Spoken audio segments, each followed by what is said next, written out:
Hello all. ജയ്പൂരിലെ മറ്റൊരു വീഡിയോയിലേക്ക് സ്വാഗതം. അടുത്ത് നമ്മൾ പോകുന്ന സ്ഥലം അമർ ഫോർട്ട് അല്ലെങ്കിൽ അംബർ ഫോർട്ട് എന്നറിയപ്പെടുന്ന സ്ഥലമാണ്. ജയ്പൂർ സിറ്റിയിൽ നിന്ന് 12 കിലോമീറ്റർ മാറിയിട്ടാണ് ഈ ഒരു കോട്ട സ്ഥിതി ചെയ്യുന്നത്. 1592 രാജാ മാൻസിംഗ് ഒന്നാമനാണ് ഈ ഒരു കോട്ട ഇവിടെ സ്ഥാപിച്ചത്. ഇവിടുത്തെ പ്രധാനപ്പെട്ട ആകർഷണങ്ങൾ ദിവാനി ആം, ശീഷ് മഹൽ, അതുപോലെ തന്നെ ശീലാദേവി ടെമ്പിൾ എന്നൊക്കെ പറഞ്ഞ് ഒരു ഒരു ക്ഷേത്രം അതിൻ്റെ ഉള്ളിലുണ്ട്. നമ്മൾ വണ്ടി ഇറങ്ങി രൂപ ₹750 ജീപ്പിന് കൊടുത്ത് ₹750 ടോട്ടൽ എമൗണ്ടാണ്. 7 പേരുണ്ടാവും. ഒരാൾ ₹107 വെച്ച് ₹750 ജീപ്പിന് കൊടുത്താണ് നമ്മൾ ഈ ആംബർ ഫോർട്ടിലേക്ക് എത്തുന്നത്. അവിടെ എത്തിങ്ങാണ്ട് ₹204 ടിക്കറ്റാണ്. നമ്മൾ ഐഡി കാർഡ് കാണിക്കണം. ഐഡി കാർഡ് തിരിച്ച് വാങ്ങാൻ ഓർമ്മ ഉണ്ടാവണം. എൻ്റേത് അവിടെ കിടക്കുകയാണ്. അപ്പോൾ നമ്മൾ അവിടുത്തെ മെയിൻ ഫസ്റ്റ് നമ്മൾ കയറിയ ഉടൻ തന്നെ ചെല്ലുന്ന സ്ഥലം എന്ന് പറഞ്ഞാൽ ദിവാനി ആം എന്ന് പറഞ്ഞ രാജാവ് മന്ത്രിമാരോടും മറ്റുള്ളവരോടുമൊക്കെ സംവദിക്കാൻ എടുക്കുന്ന അവരെ മെയിൻ ചർച്ചകളും കാര്യങ്ങളും നടക്കുന്ന ഒരു ഏരിയയാണ്. ഒരു ഓപ്പൺ സ്പേസ് ആണ് ദിവാനി ആം എന്ന് പറയുന്ന ഏരിയ. അത് കഴിഞ്ഞ് അവിടുത്തെ രണ്ടാമത്തെ മെയിൻ അട്രാക്ഷൻ എന്തെന്ന് വെച്ചാൽ ശീഷ് മഹലാണ്. ഒരു പ്രധാന കവാടത്തിലൂടെ ശീഷ് മഹലിലേക്ക് കടക്കും.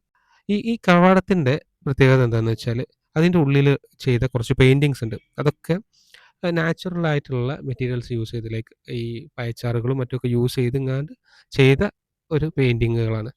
അത് കയറി നമ്മൾ ഉള്ളിലേക്ക് എത്തുന്നത് ഒരു ഗാർഡനിലേക്കാണ്. അവിടെയാണ് നമ്മൾ ശീഷ് മഹൽ എന്ന് പറഞ്ഞ് അടുത്തൊരു ബിൽഡിംഗ്. കംപ്ലീറ്റ്ലി ഗ്ലാസുകൾ കൊണ്ട് നിർമ്മിച്ച ഒരു ബിൽഡിംഗ് ആണ് ഈ ശീഷ് മഹൽ. ഭയങ്കര മനോഹരമായിട്ടുള്ളൊരു ബിൽഡിംഗ് ആണ്.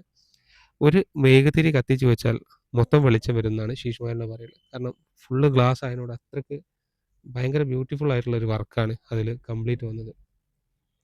ശീഷ് മഹൽ കഴിഞ്ഞങ്ങാണ്ട് നമ്മൾ അതിൻ്റെ മുകളിലേക്ക് കയറാം. മുകളിലേക്ക് കയറി കഴിഞ്ഞാൽ നമുക്ക് അവിടെ ജോധ അക്ബറൊക്കെ ഷൂട്ടിംഗ് നടന്ന ഒരു പോയിന്റിലേക്ക്. പിന്നെ നമ്മൾ എത്തുന്നത് ബരാഡരി പവലിയൻ എന്ന് പറഞ്ഞാൽ അവിടുത്തെ 4ാമത്തെ കോർട്ട്യാർഡിലാണ്.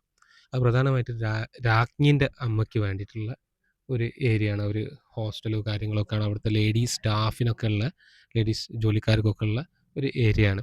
അപ്പോൾ ഇതിൻ്റെയൊക്കെ പ്രത്യേകത എന്താ വെച്ചാൽ ഇവിടെ സെൻട്രൽ കോർട്ട്യാർഡിൽ എന്തെങ്കിലും പ്രോഗ്രാംസ് ഒക്കെ നടക്കുന്ന നേരത്ത് അവർക്ക് മോളിൽ നിന്നൊക്കെ കാണാൻ വേണ്ടിയിട്ട് ജോളി വർക്ക് ചെയ്ത രീതിയിൽ കുറേ ജനലുകളൊക്കെ ഉണ്ടാക്കി വെച്ചിട്ടുണ്ട്. ഈ കോട്ടൻ്റെ താഴത്തൊരു തടാകമുണ്ട്. മഹോദ എന്നാണ് തടാകത്തിൻ്റെ പേര്.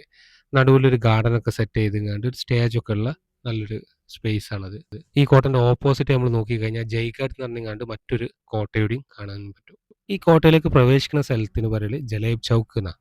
അതിൽ 2 കവാടങ്ങളാണുള്ളത്. ഒന്ന് സൂരജ് പോളും ഒന്ന് ചാന്ദ് പോളും. മറ്റൊരു സിറ്റിയിലെ കാഴ്ചകളുമായി വീണ്ടും കാണാം.